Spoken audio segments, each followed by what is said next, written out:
¿qué tal? Gracias por seguirnos en nuestro multimedio Telesur.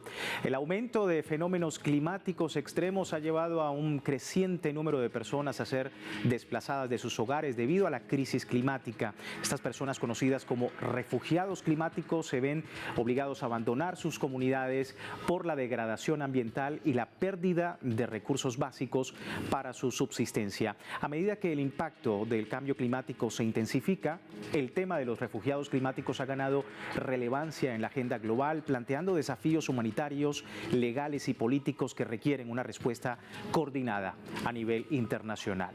Refugiados climáticos, hoy en Texto y Contexto, nueva realidad social. Bienvenidos. La actual crisis climática está transformando la vida de las personas de forma irreversible. A medida que los fenómenos meteorológicos extremos y las condiciones ambientales empeoran con el calentamiento global, un gran número de personas tienen que desplazarse a otros lugares, abandonando los territorios donde vivían y convirtiéndose en refugiados climáticos. Los datos de la Agencia de la ONU para los Refugiados, ACNUR, dan cuenta de esta realidad. Los desastres relacionados con el clima causaron más de la mitad de los nuevos desplazamientos registrados en 2022. 60% de los refugiados y desplazados internos viven en países que se encuentran entre los más vulnerables a la crisis climática. Pese a que el término no es oficialmente reconocido en el derecho internacional, expertos afirman que la cantidad de eventos y catástrofes relacionadas con el medio ambiente en los próximos años no harán más que aumentar, y es necesario un reconocimiento multilateral que permita la noción del refugiado climático. Así el tema y así el contexto que hemos presentado para el día de hoy, y abordando este tema nos acompañan cuatro invitados que hemos querido, por supuesto, invitar para poder hablar de este tema, para poder entender lo que ocurre en el mundo por los refugiados climáticos. Se encuentra conmigo Adela Padrón, ella es geógrafa. Muchísimas gracias, Adela, por tu tiempo con nosotros. También me acompaña Daniel Leo, ecólogo. Muchísimas gracias, Daniel, por tu tiempo con la audiencia. Eder Peña, quien es biólogo y ecólogo. Gracias, Eder, por tu tiempo con nosotros. Y por último, Francisco Herrera, biólogo y doctor en ecología, nuevamente con nosotros, como siempre, acompañándonos también en estos temas que tenemos en Texto y Contexto. Hoy hablamos de los refugiados climáticos. Es un término que se ha acuñado en los últimos días a través de redes sociales, a través de los medios de comunicación. Por un lado, ya habíamos abordado el tema de los migrantes climáticos y cómo afecta precisamente a las comunidades, a varios países, sobre todo del continente, pues todo el efecto de la crisis climática y de la forma como los gobiernos están abordando esa realidad social. En este caso son refugiados. Hace poco en Panamá, por ejemplo, se inundó por completo una isla, más de 1.500 personas tuvieron que abandonar este lugar para poder ir a otro lugar, que no es el lugar de destino, es un refugio temporal para que estos indígenas, sobre todo comunidades autóctonas, pudiesen pasar un tiempo indeterminado. ¿Qué esperar de esto? ¿Hay refugiados climáticos? ¿Podemos hablar? ¿Se acuña ese tema? Empiezo contigo, Adela. Bueno, en principio ciertamente hay unos desplazamientos forzados de las poblaciones por condiciones climáticas, ¿no? Pero quiero primero afianzar el término de territorio, ¿no? Porque lo que es abandonar el territorio no es solamente abandonar un pedazo de espacio, ¿no? Un pedazo de tierra, sino cuando hablamos del término territorio desde el punto de vista geográfico, digamos, un término que acuña en este caso Milton Santos, que tiene que ver con el territorio, de esa capacidad de sentir de que perteneces a aquello que te pertenece. O sea, movilizarnos de un territorio a otro territorio no es cualquier cosa, es un término bien humano que tiene que ver, por supuesto, con la cantidad de recursos que te da la ecobase del sitio donde estás, al cual tú estás habituado, y tener que perder esas condiciones y moverte a otro espacio. Pudiésemos hablar del término refugiado en el entendido de que el sitio donde tú estás de origen ya no tiene las condiciones para brindarte los derechos humanos o para tu poder acceder a esos derechos humanos y tienes que desplazarte. Puede haber una distinción entre el término hay una distinción entre el término de refugiado y migrante, porque bueno, el refugiado implica una responsabilidad con la persona que te está recibiendo, o el sitio o el estado, o si es dentro del mismo estado, una responsabilidad. Y en ese término existen estos refugios, como existen los refugios en Venezuela, que son unas instalaciones previstas para poder solventar ciertas circunstancias y poder avanzar y, digamos, volver a llevar a estas personas a una condición justa. Y que no solamente afecta el tema de desplazarse a un lugar nuevo, sino también la cultura, sus costumbres. Estamos hablando, por ejemplo, de estos indígenas en Panamá que tienen costumbres y tienen pues toda una cultura costera, y ahora llevándose a tierra firme pues pueden perderlo también. Daniel, ¿cómo estás viendo este tema? ¿Se puede hablar de refugiados climáticos? Un poco lo que se desprende de lo que acabamos de escuchar es que hay una condición del migrante en el cual pasa de un estado en el cual se supone realiza su vida con normalidad a otra condición que obviamente implica un desarraigo, pero que supone la satisfacción de una cantidad de necesidades fundamentales, mientras que el refugio pareciera una condición transitoria en la cual no necesariamente ni siquiera las condiciones básicas están garantizadas, ¿no? Así es. Y entonces, en ese sentido, el problema que plantea la crisis ambiental más allá del cambio climático, visto, digamos, en una cantidad de facetas, es que probablemente cada vez hay menos espacios que brinden condiciones para una migración y que en realidad empecemos todos a sentirnos un poco refugiados, incluso sin movernos de nuestro propio espacio, porque las condiciones empiezan a ser muy precarias y los conflictos que surgen precisamente de esas movilizaciones terminan siendo nuevamente conflictos por recursos que son los que nos han desplazado de un sitio a otro. Entonces es una especie de círculo vicioso, y obviamente la solución no puede pasar por movilizar a la gente, sino por descifrar, establecer, y creo que probablemente aquí tengamos espacio, de cuáles son los elementos que crean las condiciones para ese movimiento, porque cada vez hay menos espacios donde sea posible movilizarse. Por eso dejan de ser migraciones internas para convertirse en migraciones que trascienden fronteras, ¿no? Y ahí en ese momento pues ya tenemos toda la experiencia de lo que fue el Mediterráneo durante muchos años, que lo sigue siendo, pero mediáticamente hoy está muy silenciado, pero ¿qué es eso, ¿no? Exactamente. Interesante lo que comentabas, refugiados en nuestro propio territorio. Francisco, ¿estás de acuerdo? Absolutamente. Adela comentaba un término que yo creo que es fundamental. Comienza a ocurrir que la noción de refugiado, incluso la de migrante, se satisface con una materialidad.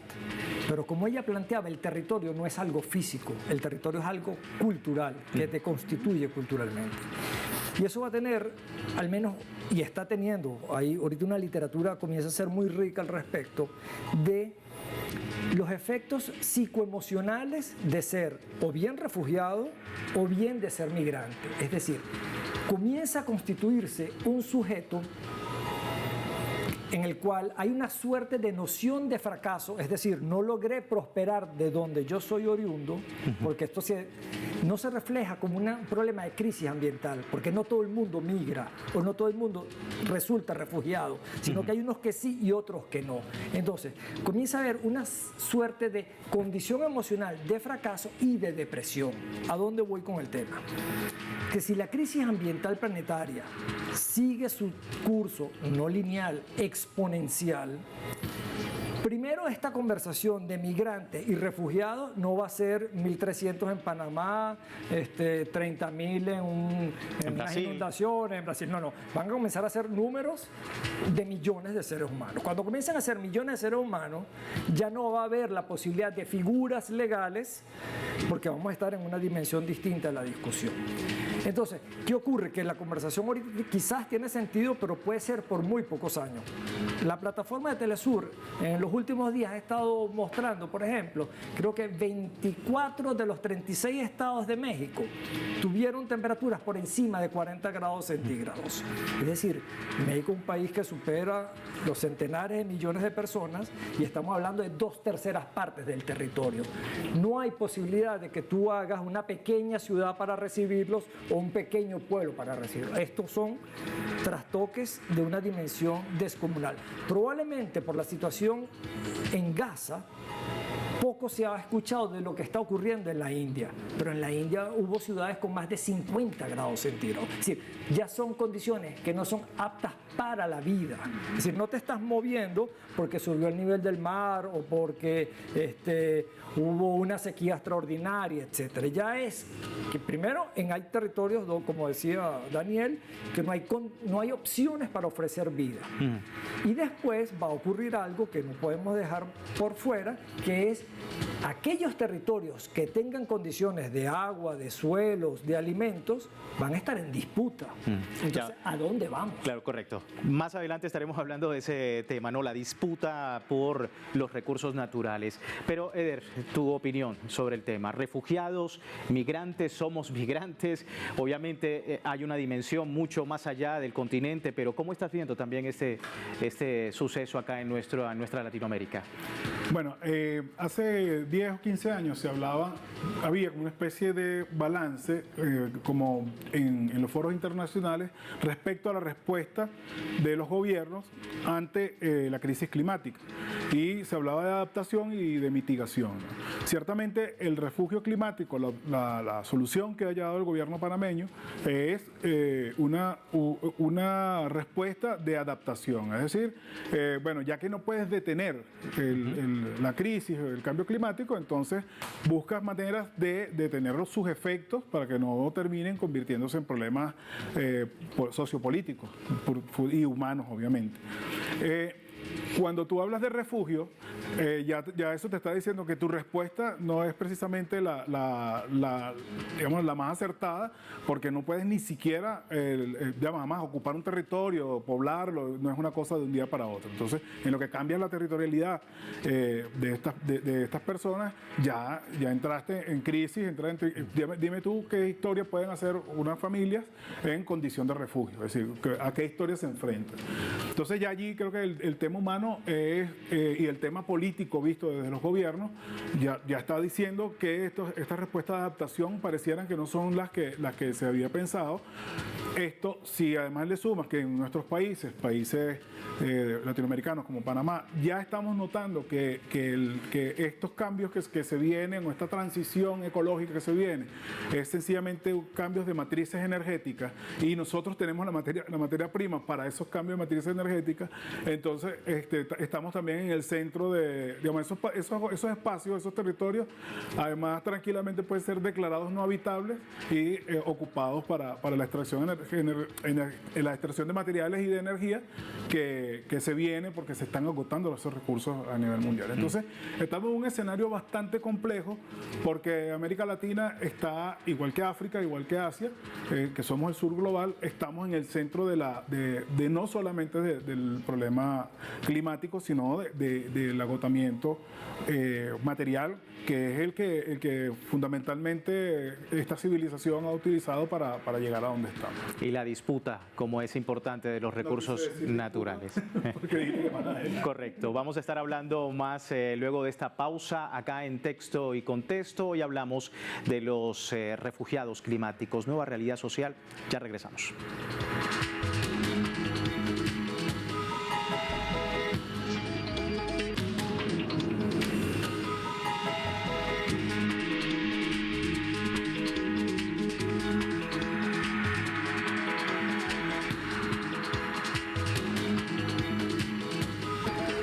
Gracias por seguirnos en Texto y Contexto. Hoy hablamos de los refugiados climáticos, una nueva realidad social. ¿Cómo es esta realidad en el mundo? Estamos aquí abordando con expertos sobre el tema.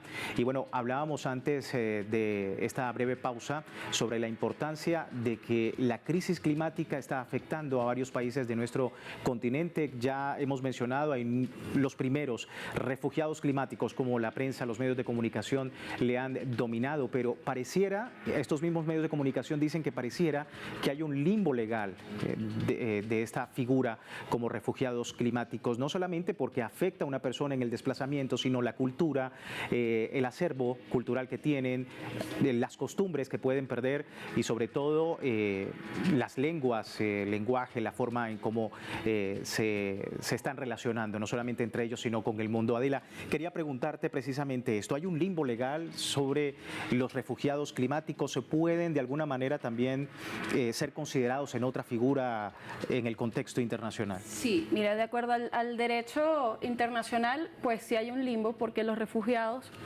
se manejan, digamos, en el marco de lo que son, sobre todo vinculados a la violencia. Sí. Entonces quizás los elementos que, digamos, que no permiten generar las condiciones de vida que hacen que alguien migre por condiciones ambientales o por condiciones climáticas, la crisis climática, no están quizás contenidos dentro del ámbito de la legislación vigente en materia internacional. Pero ¿qué ocurre? Que no es solamente el hecho de que esté o no esté argumentado jurídicamente, sino que la condición de refugiado cuando es entre países implica que alguien te va a recibir y que tú puedes pedir una condición de asilo. Y si tú no estás tipificado dentro de esa estructura jurídica, pues no es posible, digamos, dar el asilo bajo esos términos. Y adicionalmente, adicionalmente a esa condición jurídica internacional, tenemos también lo difícil que es demostrar el cambio climático, ¿no? O sea, el IPCC tiene toda la vida, todavía hay gente que no cree que existe una crisis climática, pero entonces adicionalmente como una persona natural con su familia demuestra ante otro Estado que sí es una víctima de una crisis climática, que es un refugiado que no puede desarrollar sus condiciones de vida donde viene. Sobre todo donde hay gobiernos incluso que están llamando a desconocer de alguna manera el cambio climático. Exactamente, y que adicionalmente pues eso requiere datos y sabemos que en nuestra región pues también tenemos escasez de datos, ¿no? Entonces tú dices, eso digamos por verlo del lado del cientificismo que realmente, yo sé que aquí tengo compañeros de las ciencias duras, como ellos lo llaman, que vienen del área de la biología, de la ciencia, pero la ciencia realmente no lo es todo y no podemos esperar tener este tipo de registros para yo demostrar que si me subió la temperatura, ya no tengo los placeres de pesca en un sitio y para yo demostrar ya no puedo vivir donde vivía. Pero entonces le pones ese entramado a unas personas que si están en esta condición de buscar refugio, están en un alto grado de vulnerabilidad. Entonces, ¿cómo hacen este tipo de familias, de personas, de pueblos en general, para poder demostrar ante un Estado vecino o el Estado que sea, y generalmente estás buscando un Estado pues que tenga unas condiciones, que ofrezca unas condiciones de vida superiores a las que estás dejando, ¿no? Correcto, y sobre todo porque decir que el término refugiados no es lo mismo que un migrante, efectivamente hay condiciones diferentes. Entonces, preguntarte también, Daniel, ¿hay un limbo legal para los refugiados climáticos? Bueno, es muy difícil para un ecólogo responder esa pregunta, en realidad, ¿no? Lo que yo sí percibo es que en general siempre el migrante ha sido un sujeto problemático, porque en este mundo, digamos, del mercado global, todo es sujeto de ser transado y movilizado, recursos, mercancías, menos personas. Y las personas precisamente están limitadas en su movilidad precisamente por el tema del acceso a los recursos. Exactamente ese es el motivo, ¿no? Entonces, percibo que de alguna manera, obviamente la persona que se encuentra en esa situación necesita resolver ese limbo legal, pero visto un poco más fríamente y en otra escala, uno se encuentra con que eso forma parte de un espacio de la burocracia multilateral global que está muy distante del problema de esa persona y además del problema que origina la migración y que origina el refugio, ¿no? Entonces, con esto lo que quiero decir es que pareciera como que el sujeto que migra o termina refugiado por resultado de un conflicto está en una condición que es más claramente demostrable y se le puede dar acogida porque existe una figura legal, pero cuando venimos a ver ese conflicto siempre se origina de una situación económica o de una disputa de recursos naturales. Lo vemos en el Congo, lo vemos en Siria, lo vemos en muchísimos sitios, ¿no? Entonces, si vemos claramente en qué, digamos, cuál es la raíz del problema, nos encontramos que el migrante económico, el migrante por conflicto, el migrante político, el migrante climático, todos se originan exactamente del mismo problema, un problema de acceso a recursos, disputa por recursos, explotación de recursos, que ha traído como consecuencia problemas climáticos. Por ejemplo, el cambio climático, si reducimos el refugiado a una categoría particular, podemos decir que el cambio climático no es el único problema que caracteriza a la crisis ambiental. Hay 8 elementos adicionales que tienen que ver con la alteración de los ecosistemas, que tienen que ver con la la acidificación de los océanos. Es decir, lo que creo es que parcelar y simplificar no ayuda a resolver y entender el problema, sino que lo que permite es enfocar sin abordar realmente la complejidad que reviste toda la circunstancia y que es mucho más intrincada e imbricada que la simple observación de una persona que tiene que salir porque, como dijimos antes, una isla termina, digamos, ascendiendo el nivel del agua y tienen que ser movilizados. Multifactorial, por supuesto, y problemático, como decíamos, desde el punto de vista jurídico. Y caemos entonces a lo que comentábamos, Francisco, una disputa por los recursos naturales dentro de todos estos factores que hemos visto de esta realidad social. ¿Cómo estás viendo eso hoy en día?